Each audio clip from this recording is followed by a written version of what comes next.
finally جناب پہنچ آئے ہیں 5 نمبر تے روہی لگی ہے ویکھو جی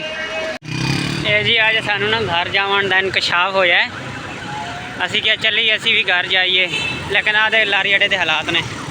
بارے نے جتنی تباہی مچائی ہوئی سی ہن اج یار اور گھر جا رہے ہیں آج یار اور جا رہے ہیں گھر جتیاں ہاتھ نے تے لاری اڈا کراس کر رہے ہیں باقی اگا چل کے دکھانے ہیں جی ماحول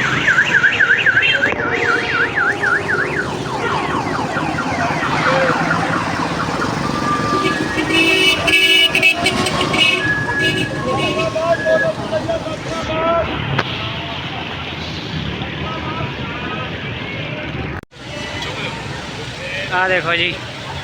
نظارے نے لاری اڈے تے ماشاءاللہ بکھیا پیا کام ماشاءاللہ جی رنگ لگے پے ہوئے ہوئے ہوئے ہوئے ربا کہڑے عذاب پا چھڑے دیکھو جی نظارے نے لاری اڈے دے ماشاءاللہ سبحان اللہ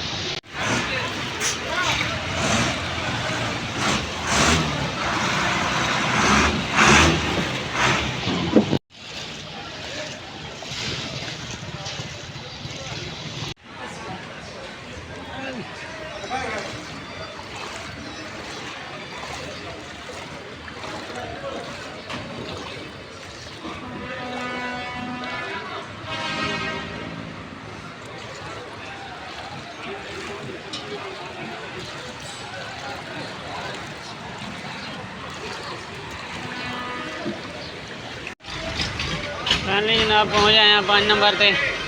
روہی لگی ہے ویکھو جی فائنلی جناب اتنا محنت کے بعد جو ہے بہت ہی مشکل سے یہ گاڑی ملی ہے اور ہم جو ہے اس ٹائم نکل چکے ہیں لیکن لاہور کے جو حالات ہیں وہ بہت ہی برے ہیں